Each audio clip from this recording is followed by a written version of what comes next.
Welcome to the Battlefield Show. I'm your host, Sage Goodwin, and as always, I'm joined by Sammy Boy. How you doing, man? I'm doing very well, man. How are you? Doing great. It's a beautiful day. It's nice and gloomy in Colorado, which we never get. We have like 360 days of sunshine where we live, so it's like constantly sunny. Anytime there's any kind of rain or anything, like my soul is happy. So it's great over here. I'm the same. I'm a rainy day man. I like when it's a bit gloomy. So It's actually the opposite here today. It's like we finally hit spring, so it's like the first. I'm in a t-shirt and shorts, and the windows are open and everything. It's nice, but I broke out my sweater today. First sweater of the season, man. It looks like we have both officially swapped roles, as in you've been in the heat and I've been in the cold, and now as of today we've just swapped. It's officially that moment of America and Australia where we've switched. We're in that right period. Yeah. But today, this is the Battlefield Show. We're not going to be talking about the weather. We're going to be talking about... Today on the Colorado and Australia Weather Channel... but we're going to be talking about some things around the next update for Battlefield 2042. We're going to talk about some of the release date and the leaks around that. And we're going to be talking about what Andrew Wilson, the CEO of EA, thinks of Battlefield. So, let's jump right in. Our boy, talking about Australia. We have our friendly neighborhood, Australian, of course, totally friendly neighborhood, man. We don't claim him as Aussie. I know that. Let's just say he's from exiled. New Zealand or something. Yeah, he's not an Aussie. He's a Kiwi. That's what it is, right? So he's a Kiwi. The British sent all of their people to Australia, and then Australia sent all of their people they don't want to New Zealand. Is that how that works? I think so. Yeah, that's how we claim it anyway. So yeah, Andrew Wilson, he got on the line to talk about Battlefield, and it's always weird when he talks about Battlefield because it's like months between like them actually seeing Battlefield as a thing. Like they'll go through several investor calls where they won't even mention it, and then all of a sudden he comes back and he drops a bomb and craps all over it again. It's like that's the only reason he comes on to talk about Battlefield. Yeah, I swear he hasn't really had much positive to say in quite a while. The last time I remember him talking about it was he was like, "Oh, it's only 10% of our income or something." Screw those guys; they don't even matter. Battlefield who? What game's that? I don't know what that is. Don't talk about that. Look over at Apex that's making billions of dollars, or Sims, or all of our sports games. Talk about those guys. But yeah, he came on, talked with Goldman Sachs. Man, they're just like all about the business discussions right now. Like they're going to Barron's and Goldman Sachs. Like, what the heck is going on here? They're definitely prepping for some kind of businessy thing. I wonder if they might be selling. That's interesting now that you say that. Is Apple going to buy them? Yeah. There's a bunch of people that were going to buy them. I think Amazon was potentially... Yeah, Amazon, or something. Microsoft talked to them. Yeah. I think Sony even talked to them a little bit. Like, Apple, I think, was even in some discussions. Like, there was a lot going on there. Yeah. At least in the rumor mill. Andrew Wilson has also come on to say, we're not selling, guys. Stop it. I tend to think where there's smoke, there's fire, though. I think in the next couple of years, I think it will sell. I really do. Because I just think you don't get that many rumors in a row without there being some sort of truth, even if it's just been like just talk to someone and it never went anywhere. But if they've talked to someone, then they're obviously looking into it. So yeah, that's actually a good topic we could talk about another day for a whole podcast. Like, what that would mean for Battlefield and stuff. But yeah, it's very interesting to watch. It'd be really weird. I bet they saw like Activision were like, that's a lot of money. Did you say was it 68 billion or something insane like that? Something 70 billion. Mental. Yeah, it was close enough to be 69 where it was like, come on guys, you could have tried at least a little bit there. But Andrew Wilson came on and he's quoted here talking about Battlefield versus Call of Duty and talking about that. But he says, quote, "In a world where there may be questions over the future of Call of Duty and what platforms that might be or might not be on, being platform agnostic and completely cross-platform with Battlefield, I think is a tremendous opportunity." Which is basically, like, there's been a lot of discussions about with the Activision Blizzard deal and Microsoft and Sony not really being happy with that. They're also being like, yeah, we're not really happy with how Microsoft could handle that. And while they're also offering like exclusive everything over if you buy Modern Warfare 2 on PlayStation. So they're talking on one front in the courts, and they're also like, hey guys, would you like to buy a Call of Duty on our platform to get everything? Which is Sony's MO, honestly. Yeah, but that's literally the last thing they have going for them at the moment. They've obviously got they've got a lot of great studios, but their thing is like exclusives, and they're clinging to it quite a bit. So it's an interesting landscape at the moment because Microsoft's kind of gone the opposite way. They're just like trying to be consumer friendly, and Sony's like, no, you can't have this game if you don't have a PlayStation. Yeah, it's a weird spot to be in, honestly, because it's a whole different, like, that's a whole, like a can of worms we don't really want to open up right now, but there's a whole lot of discussion on the future of these platforms. What does it look like for a modern day multiplayer shooter? What does it look like for Call of Duty versus Battlefield? What are the ways that like those things can come in and just completely revolutionize a gaming platform? Like, there's a lot of discussions there, and I think that may be a reason. I think, honestly, the reason that he's doing this right now is Call of Duty is getting a lot of news right now, for good and for bad, but they are in the news. And Battlefield isn't really talked about because they still haven't released the update. And we don't really know what's going on there. But I think that's one of those things where, like, hey, we could schedule something with Goldman Sachs, say something about Battlefield and Call of Duty, and then that's a headline. Boom. Yeah, exactly. It's always a good... It's always a enticing article or a video or whatever when Battlefield is compared to Call of Duty. I think it's weird, even because Battlefield, the last since 2018, so the last 4 years really, has been down pretty bad, and Call of Duty is like having its best years, and they still get compared a lot, which is kind of weird because from a size like perspective, Call of Duty is just like running away with it at this point. Yeah, there's no competition if you look at it on Call of Duty's aspect. Yeah, exactly. So it's always weird that it still gets compared, but it is also, it's a very, I always like hearing people's takes on both, and it's a very compelling argument, I think.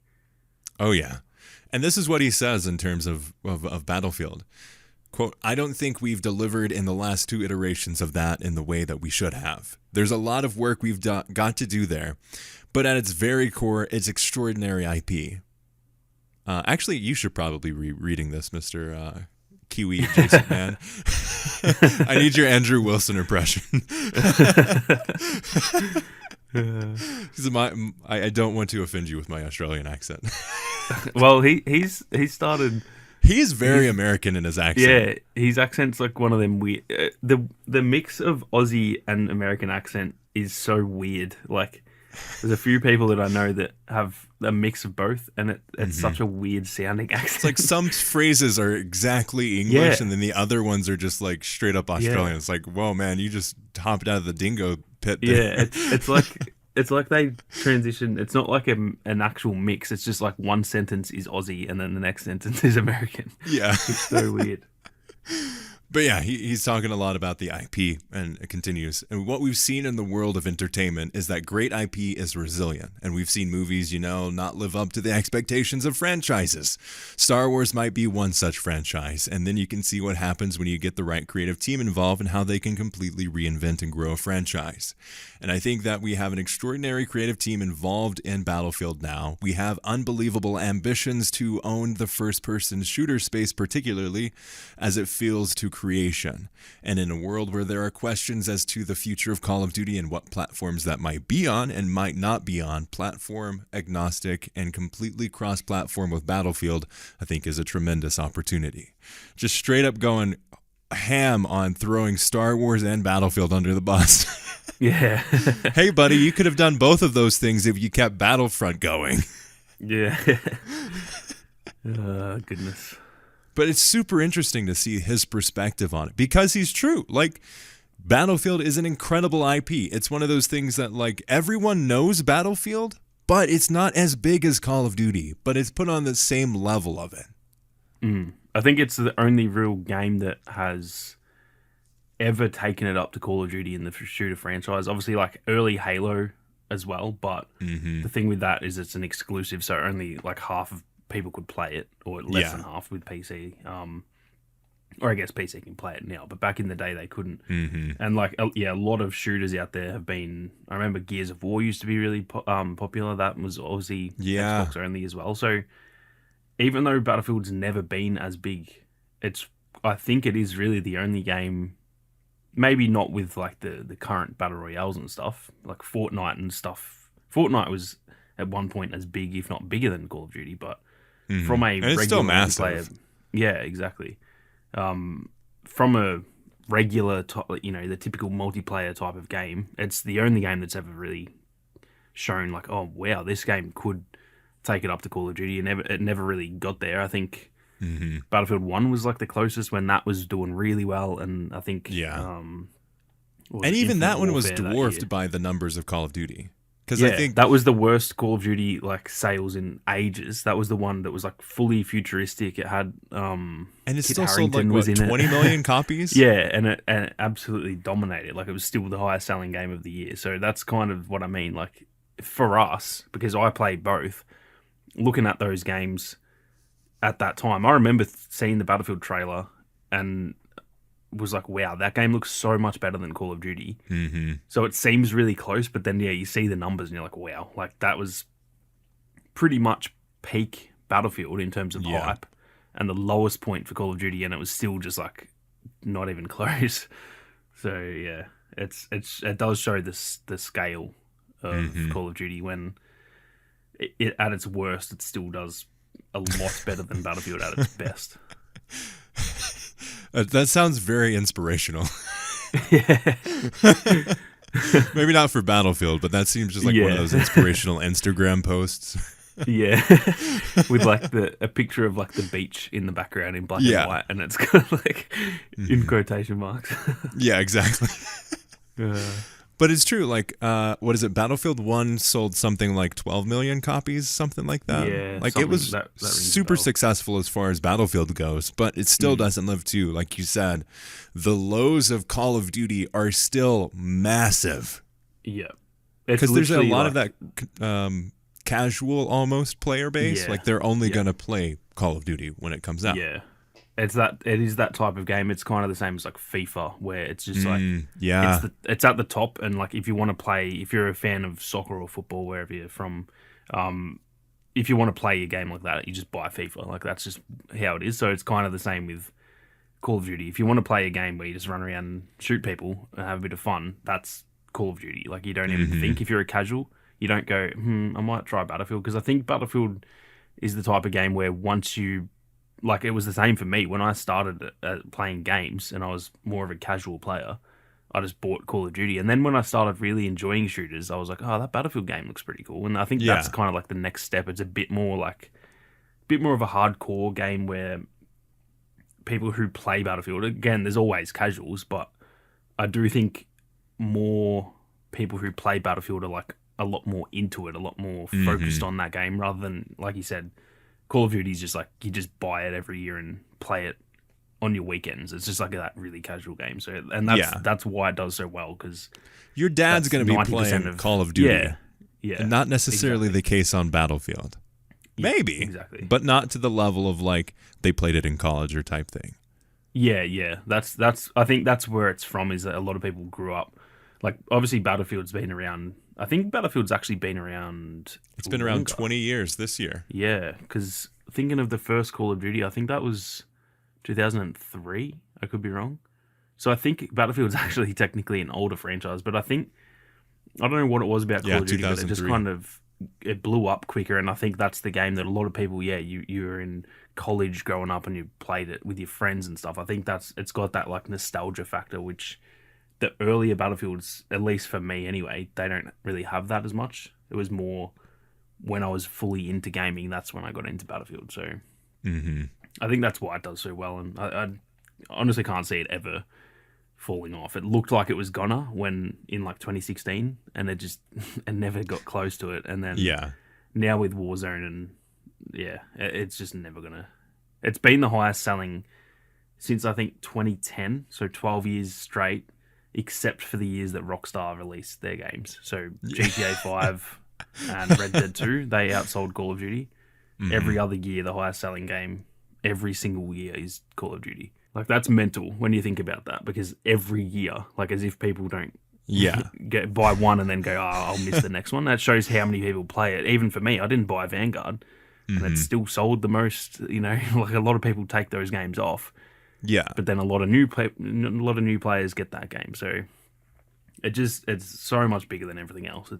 It's a money printing machine. Yeah, 100%. It'd have to be I know, like, when you compare it to, like Mario and Pokemon and stuff, those really old games, I think they've sold a lot more, like they've made a lot more money, but you'd have to say in the last decade, it's without a question of a doubt the biggest franchise in gaming. Like, there's nothing even remotely close to it. Yeah, I mean, honestly, especially in third-person shooters, obviously, and with the rise of something like Warzone, that completely revitalized an already thriving business, but it was even bigger and more impressive. Yeah. That's the thing that's impressive about it, is that, like, for me, that era of Call of Duty from, like, say, I want to say, really just like the Xbox One and PS4 generation, those games were, like, where it dropped off a lot, and it was still realistically at the top. And the fact that they were at the top and they, like, regenerated their franchise on the go, they didn't have to wait till it actually, like, flopped. They just did it on the go. Like, that's actually so impressive, because you look at Battlefield, and we've kind of had to go through this period where I do think we'll come out of it, and the next few games will be a lot better because we've got the right people in place and stuff like that. But we had to fail. Like, this game had to suffer to get there, whereas Call of Duty just didn't do that. It just never suffered and did the positive side of that at the same time. Yeah. And I think what he says too is, like, Battlefield is one of those things that been around a while. It's had really high highs and really low lows, which you can't say about. You may be able to say a little bit about it with, like, with Call of Duty, but, like, Call of Duty is very consistent. It's been like an upward trajectory. Like, that's what it's been doing. Yeah. But, like, Battlefield, you'll have, like, these really high highs, and then when it's bad, it's really bad. And they haven't really. We were talking about this in the Discord, just kind of what were the inspirations for how Battlefield is approaching, and I think they've been trying to, like, cheat their way to success, where they try something entirely different, throw it at the wall, and see if it works. Sometimes it works. Battlefield 1. Most of the time it doesn't work. Instead of something like Call of Duty, where you may not feel the changes from year to year, but if you hop from, like, 5 years ago, that Call of Duty, to now Call of Duty now, like, there is a pretty decent change. Yeah. And that's the thing, like, that's why that game does well, because it knows what it does well, and it just sticks to it. It doesn't really change drastically year to year. And that's kind of the thing that, which I guess is a little bit, it's kind of different, because I guess it comes out every year compared to Battlefield, like, every 2 to 3 years. So if you do get 2 Battlefield games in a row that are really similar, it can feel very stale. Even with Battlefield 4, I don't want to say that game was stale, because it's, like, one of my favorites, but it was very similar to. It was essentially Battlefield 3 number 2, like, but better. It was, so I think you can only, if they had made Battlefield 5 after that, and that was just Battlefield, 4 DLC, then I think that would not really go down well. They do have to sort of change things up a little bit, which is a good thing. Look at Battlefield 1, it's really good. When you change it up and it works, it was like, oh, this is so refreshing. This is a nice change. but it's not always guaranteed to work. And I think that's kind of what's gone wrong here, is that they're trying to change too many things at once, and then, like you said, they're almost trying to cheat their way with like putting in the specialists. Like that's, to them, that's an easy way to make a bunch of money. You get your skins and all that, and it's like they're trying to cheat their way to it earning money, when if you just make the game good and steadily make it good, that will make money as well. Make it better with each like one. Yeah. Instead of be like, oh, hey, we made spaghetti and everyone loves it. How about we make a burger? But you're an Italian restaurant. Yeah. An Italian burger? What does that mean? Well, we put spaghetti on the burger. Yeah. That sounds awful. Why would you do that? Well, it worked when we had a meatball. Like, we just flatten the meatball and make a burger with it. Meatball being like, they added Battlefield 1. And then they're like, yeah, we're going to make a spaghetti burger. Yeah. No one told them, hey, that doesn't sound good. You could maybe make, I don't know, like better spaghetti, or like try some different lasagna? Like, pasta with your bolognese instead of making a burger. Like, yeah. do like penne with bolognese or something like that. Yeah. Maybe Alfredo if you want to be really spicy with it. Yeah. So coming up soon is Sammy and I's cooking for Battlefield. And that is right after the Weather Channel as well. Yeah, right after the Weather Channel. Stay tuned. You've got the Battlefield show, the Weather Channel, and Cooking with Sage and Sammy. But switching gears very, very differently here. It's like going from spaghetti to burgers with this transition. But Polaris maybe had revealed the release date for the next update, September 27th, according to Polaris, who is the manufacturer of the 4x4 that is going to be in Battlefield 2042. Yeah, they made a little bit of a whoopsie, I think. They've tweeted... It sucks when Polaris is doing a better job of communicating than you are. Exactly. I actually thought it was fake initially because they're not verified, and I was like, oh, surely Polaris would be verified, but apparently they're not. This is officially like real. So they tweeted saying that I think it's called the Razor. It's the RZR. So I'm assuming that's the Razor. Is going to be in the game on September 27th. And they tweeted that, and everyone's like, hold up, we didn't actually know that. Like, is that real, or is that... Wait a second. And so, yeah, apparently... And the other thing was that Tom Henderson, I think, like, a while ago, actually already said that's when the next update is. I don't know how he keeps getting... He must be getting his stuff from the inside, I think. Yeah. So that's two things pointing to the 27th now. So I'm gonna assume that that's correct, and it just makes sense anyway. That's the same day. I think it's a Tuesday in Australia. The same day they usually do their updates. They did say the next update would be the end of the month instead of early next month. So it seems legit, but obviously we'll have to just wait and see. But I've got it in my calendar that that's update day. Yeah. He also mentioned, Tom Henderson also said that they're going to have an October 10th update as well, a mid-season update, which is also pretty interesting. Interesting. I wonder if that'll be any sort of content, or if it will just be like purely bug fix. It'd be really weird, though, to have it leaked to him that there's going to be one if it doesn't have any level of like content to it. Yeah, true. Because you wouldn't think that they would be planning that far ahead with a patch, because they would just put that in this update, wouldn't they? There's nothing that's like drastically broken, and if something was broken enough, it would be fixed like immediately. So I feel like they don't really plan ahead that much with those type, like, just, fixes. I don't think they really do that. Yeah. They did at the start of the game, but that's because we weren't getting content, so we did know like the March update would be bug fixes. But yeah, at this point of the game, I don't think they really say that. So maybe we will get some content. I don't know. I think it's possible, but I think it's just interesting that something like, one, the first update would be released. Obviously, that makes sense because there's a lot of people involved.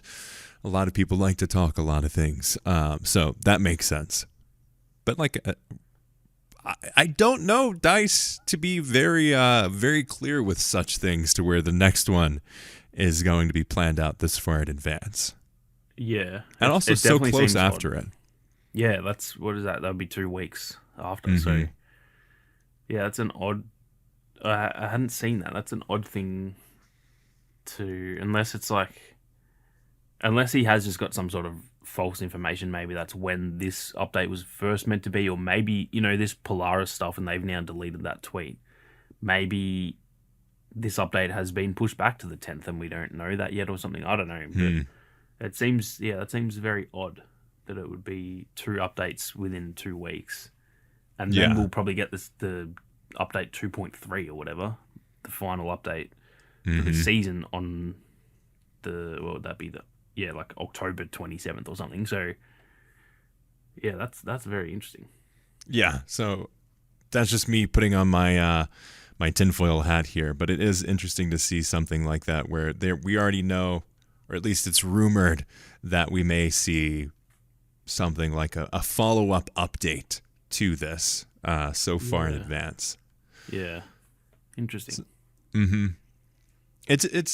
It's fascinating to see what gets leaked and what doesn't get leaked. Just mind-boggling. It's talking a little bit about like GTA 6, the biggest thing ever in terms of leaking. Yeah, that's got to be the biggest leak of all time, doesn't it? I can't remember anything like that. Yeah, 90 videos on GTA 6. Someone, what is it? Human engineering or whatever it's called. Basically, they were able to talk to somebody that and convince them that they worked for Rockstar. And that was... is that how it happened? That's how it happened. They were able to get into the Slack through a series of like... No. At least this is what I've read in a few different places. Uber had something similar where someone through 2-factor authentication was able to talk to the employee to say accept it, pretending to be IT. And that was one of the ways that they were able to get into the Slack. And they even announced it and everyone thought it was a meme. But yeah, that was one of the ways that they were able to get all that content was the human engineering of, oh, hey, could you help me with this? Damn, that's very interesting. You'd think they'd have I guess now they will. They'll have very strict rules around that. God. Yeah, so it's always interesting to see how this stuff goes. At least I think it's fascinating. A lot of developers, rightly so, feel for the developers at Rockstar because it sucks for them. Honestly, they've worked hard for this. I think it's fascinating, and I think a lot of people are taking it really too seriously. But it's a very weird situation, isn't it? It's like there's really is 2 sides of the story, and I like kind of see both. It's like I really do feel for the devs, and same with Battlefield when stuff gets leaked. You see the devs all, sad about it, and I feel for them. It's like they've worked so hard to announce this themselves, and then something happens. But I think, like you said, it is fascinating to see, and I think the way that they can avoid this is to just talk about this stuff transparently. I don't know why this is all so secretive. And that was another thing people were talking about online. I saw a lot of developers in the Battlefield space that were like, oh, people saying, oh, just be clear and talk about what you're doing. It's like, well, we can't really do that. It's like, have you looked at what Skate's doing? Because that's exactly what they're doing. Yeah, exactly. You can build your structure in your community. If you're in development right now and you're like, oh, hey, it really hurts me that there are leaks. It's like, that's part of it. Movies have had leaks for decades, almost a century. As far as there was a secret, there was someone telling it. Games are even bigger. And someone was like, oh, hey, well, they don't ask for this for movies. It's like, yes, people do. People love it. Like that's a whole part of the industry. Yeah. And I think it's such a new part of gaming because gaming is so young that we're starting to get to the point where like it's gotten to the scale where there's so many more people affected by it that weren't previously affected by it that the movie industry has been dealing with forever. I mean, paparazzi? Yeah. That's way more annoying than someone leaking your update or leaking your game development. The thing that I don't really get, and I know some of it would be down to like there's only so much they can show and all this kind of stuff. Mm-hmm. The stuff that we saw in those videos, to me, I was like, wow, that looks really good for how early in development this game That was my thing. I was like, everyone's like, man, it looks like crap. It's like, no, that looks incredible. Like, what? Like, this was pre-production? Yeah. To me, it looked better than GTA 5, and it was like the textures weren't even finished and stuff. Yeah. And so, for me, it's like, do what Skate's doing, and every couple of weeks, every month, give us Rockstar should be putting out videos. Like, they should have a monthly video series where they actually show us that stuff and talk about it and say, this is where we're at right now. I don't get why they I don't know, stop the leaks before they happen. It's a culture thing, honestly. They have this culture of being secretive for decades. Yeah. It's like they're afraid to show it unfinished because it doesn't look good. But it's like, we know it's not finished. So and if you don't, if you're one of the weird people that are like, oh my gosh, it looks like crap, you're an idiot. Honestly, like you know nothing about what game development is. I saw so many tweets saying like, wow, that looks so unfinished, and I was like, my guy, it actually is unfinished. Yeah. That's why it looks That's unfinished. the whole point. It was so frustrating. Like, oh man, this doesn't look ready. Maybe because it isn't ready. Yeah. It's literally being made as we speak. Like, yeah. Some people are just dumb. So yeah, any early footage of stuff, people who think it looks bad, like you just shut up. You don't know anything. It's not finished. That's like watching. If you have seen how they do a lot of like CGI and stuff in movies, I remember watching. I think it was like a early Wolverine movie, like ages ago. It was like an X-Men movie, and I remember them showing how they added the CGI, and watching before they'd fully finished it. I was like, wow, that looks absolutely terrible. And then you see the finished product, and it looks amazing. And it's like, if you're seeing something before it's finished and you think it looks bad, then you haven't really used your brain. It's because it looks bad because it's not finished. Yeah, exactly.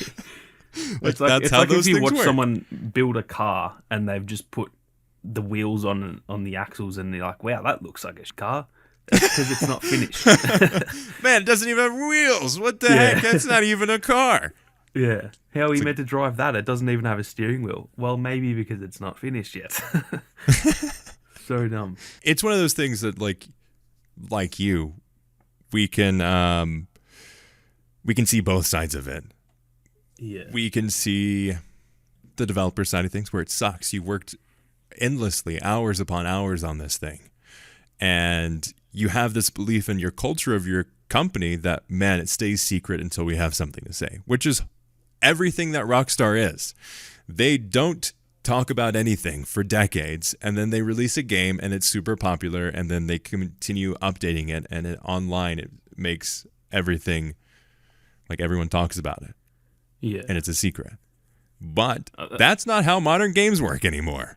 Yeah. I think that's where it's, I do feel for the devs, but I am also like, if you take the steps to avoid this happening by being more transparent, you are stopping this from happening. Like, that can't happen anymore. If something gets leaked, it's like, well, just 2 weeks ago, they showed us stuff anyway. So it's like, it's not new. It's not like, oh my God, look at this GTA leaks, because 2 weeks ago the official Rockstar account has shared a video of them talking about it and stuff. So it's almost like leak it yourself, like officially leak it. And then it's not exciting. Yeah, it's not exciting that you leak something. Yeah, someone if they had have talked about this for months and shown all this footage, and then I saw on Twitter, oh my God, someone got 90 videos, I wouldn't even watch them. I'd be like, oh, yeah, I've seen it. I don't care.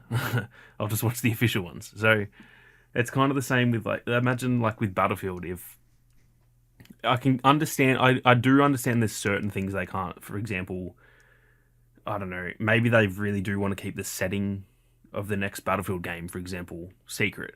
Remember when Battlefield 1 came out, and that was kind of the big thing, like, what is the setting going to be? So I know there's certain things you can't just share 3 years before the game comes out. They can't just say to us today, like, oh, the next Battlefield's going to be Vietnam, because then it kind of is like, even though I don't think it's a bad thing, but it does take away a little bit from the hype. But show us a bunch of stuff behind the scenes that when things get leaked, it's just not an issue. Because that's where it's, for me, it's like, I really do feel for the devs, but if they were just more transparent, this wouldn't happen. So it's I'm not going to say it's their fault. That's a bit harsh, but they can take steps to. It's almost like if you, I don't know, you live in a busy place and you keep leaving your car unlocked and it gets stolen over and over again. Just lock your car. Yeah. Like, at some point, that is your fault for not locking the car.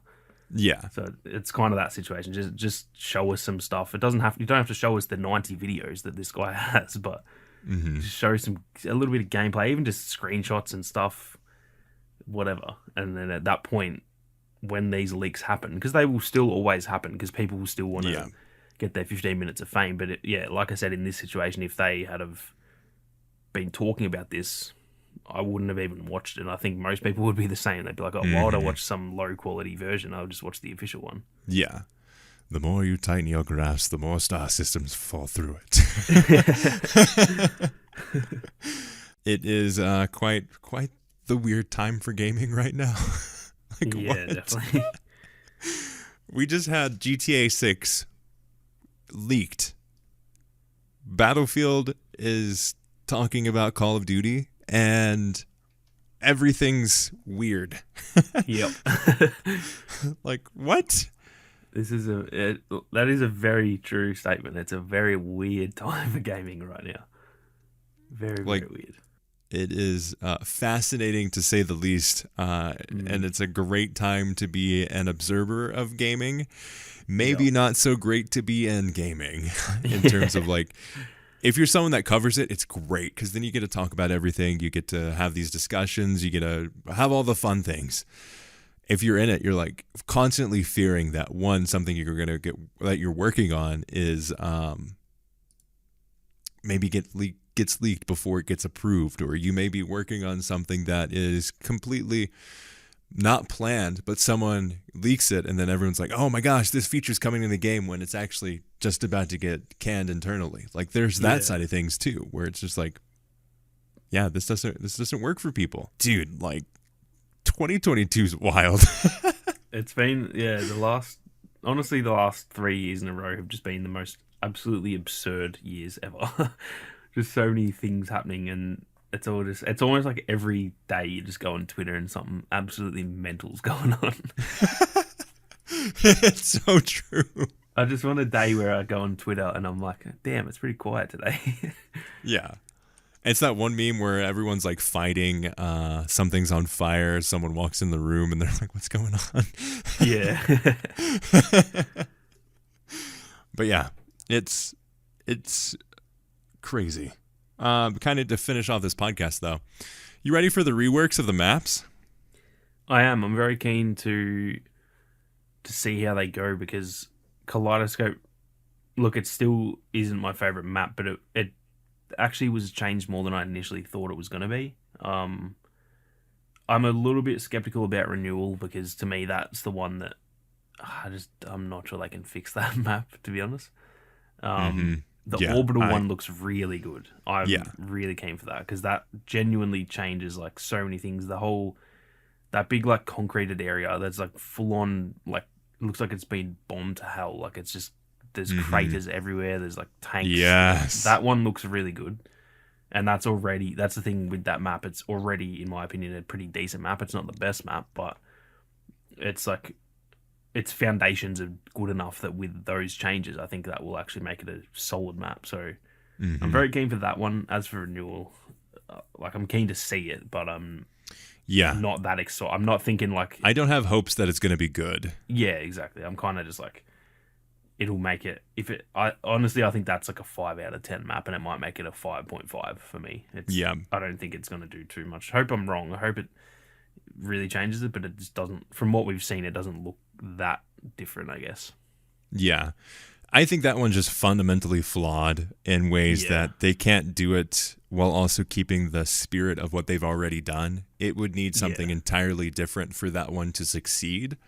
And they've shown that they're not necessarily going to do that. But Orbital is the one that I think that map was already a 6 out of 10, and I think they could bring it up to maybe like an 8.5, possibly, depending on the changes. Just the fact that they're adding cover in that middle zone is so much nicer. Yeah, exactly.